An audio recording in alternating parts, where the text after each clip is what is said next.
Avec la lettre P, on va aborder une partie vraiment fondamentale de la prise de parole en public. Le P, c'est la préparation, c'est le plan, c'est la peur, la posture, le public et la passion. La préparation, ça va sans dire, vous allez devenir, vous, des champions de la communication, des champions de la prise de parole en public. Parce que c'est notre projet! Vive la France! Et à l'image de nos sportifs les plus titrés, les plus glorieux, ou même ceux qui finalement s'entraînent sans avoir tous les résultats, eh bien, ils passent leur vie, ils passent leur temps à se préparer. Quand je discute avec eux, quand je travaille avec eux, je leur dis souvent, attention, tu ne fais pas des sacrifices, mais des concessions. Eh bien, ce sera le même principe avec la préparation de votre prise de parole en public. Savoir y consacrer du temps. Ne pas se dire, oui, de toute façon, j'ai du talent, je vais m'improviser au dernier moment. Vous pouvez toujours avoir cette part un petit peu d'inconnu qui va rendre votre intervention plus fun, ne serait-ce que pour vous, parce que vous amusez, c'est toujours très important. Mais la préparation, il faut vraiment qu'elle soit minutieuse. Savoir ce que vous allez dire, dans quel ordre, vraiment avoir les idées claires. On l'a vu, le choix des mots, le choix des idées, il faut vraiment y passer du temps. Cette préparation, elle est vraiment fondamentale, à l'image d'un plan de vol. On parlera tout à l'heure d'un pilote de chasse. Voilà, il planifie. Le plan, il est important. Dans quel ordre je vais exposer mes idées? Pensez toujours à demander la durée de votre intervention pour que votre préparation et votre plan soient le plus raccord possible. Vous avez 5 minutes à faire, voilà, votre intro elle sera plus brève, votre démonstration voilà, durera 3-4 minutes et puis la conclusion sera importante. Planifier, c'est quelque chose d'essentiel. Un petit peu lorsque vous organisez un événement, eh bien, il a ce côté, voilà, on va faire un rétro-planning. Eh bien là, c'est pareil. Vous, il va falloir ordonner au maximum vos idées.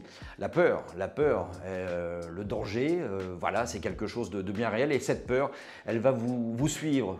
J'ai déjà évoqué l'histoire de ces acteurs, de ces comédiens, notamment ceux de théâtre, lorsqu'ils montent sur les planches, ont du mal à y aller. Je me souviens, puisqu'on parle de la lettre P, de Marie-Josée Pérec, par exemple, la grande championne française d'athlétisme, titrée doublement justement aux Jeux Olympiques d'Atlanta. Et bien 4 ans plus tard, à Sydney, crise de panique. C'était un peu son quotidien lorsqu'elle était en compétition. À chaque fois qu'elle se présentait à un événement, eh bien, elle avait tendance à aller aux toilettes, à s'enfermer et à hésiter même à sortir. Et je me souviens qu'un camarade animateur de grande compétition d'athlétisme m'avait raconté qu'il allait même frapper de temps en temps à la porte pour Marie-Jo, viens, il faut que tu te rendes sur la ligne de départ.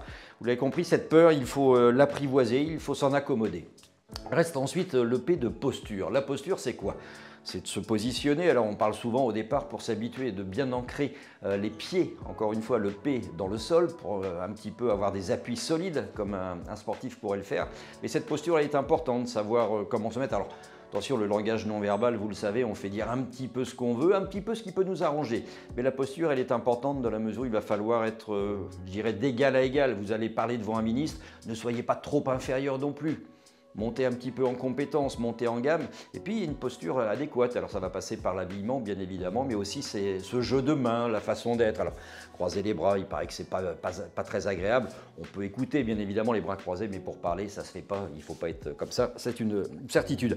Alors derrière, vous le voyez avec les images choisies par Guillaume, on est sur la ferveur, le public, la passion, ça bouge dans tous les sens. Ben voilà, c'est un petit peu votre challenge, c'est d'embarquer les foules. Alors il n'y aura peut-être pas forcément autant de monde à chaque fois que vous allez prendre la parole, mais ce public, plus vous mettrez de la passion dans ce que vous avez raconté, eh bien plus vous allez l'amadouer, plus il va être avec vous. S'il vous siffle, ben ça c'est mauvais signe, ça veut dire que le match est perdu, mais je vous fais confiance avec toutes les lettres qu'on est en train de décliner ensemble, je reste persuadé que la peur, ça va s'effacer, que la préparation, le plan seront parfaits et qu'à l'arrivée, bien le public, vous allez savoir l'embarquer.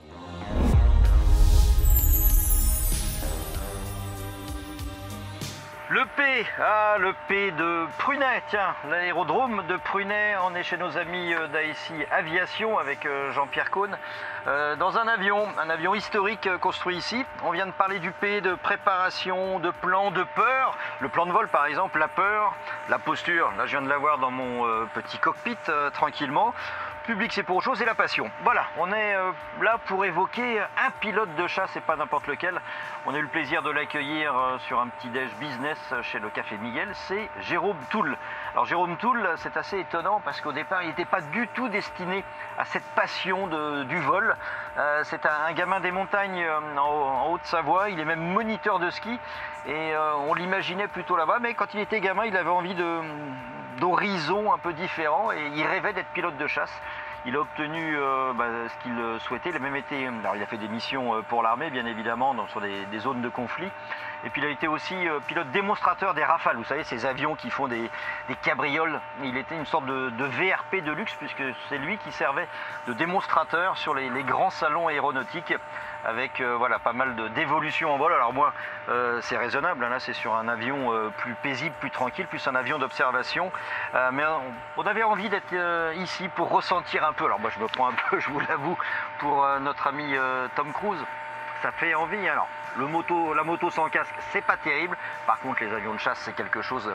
Et puis, ce côté préparation, il est fondamental. Et Jérôme Toul l'explique très bien. Il prépare toutes ces figures. Pour lui, la plus grande partie, justement, un peu comme la prise de parole, c'est en amont. C'est la préparation. Imaginez le pire, imaginez toutes les situations et puis selon les événements, voir comment il pourra s'adapter. Voilà, Jérôme Toul à l'honneur, c'est notre Tom Cruise à la française. Tiens, puisque je vous parle de Tom Cruise, vous savez, Maverick dans Top Gun, notre homme Jérôme Toul, lui, c'est Capitaine Schuss, je vous l'ai dit, hein, c'est un homme des montagnes, il est diplômé moniteur de ski. Et tous les pilotes comme ça ont des noms, on les appelle comme ça, et dans le milieu de l'aéronautique. Jérôme Toul, il n'est pas connu. Par contre, Capitaine Schuss, parce que Toul Schuss, voilà, c'était ça l'origine, il est répertorié ainsi.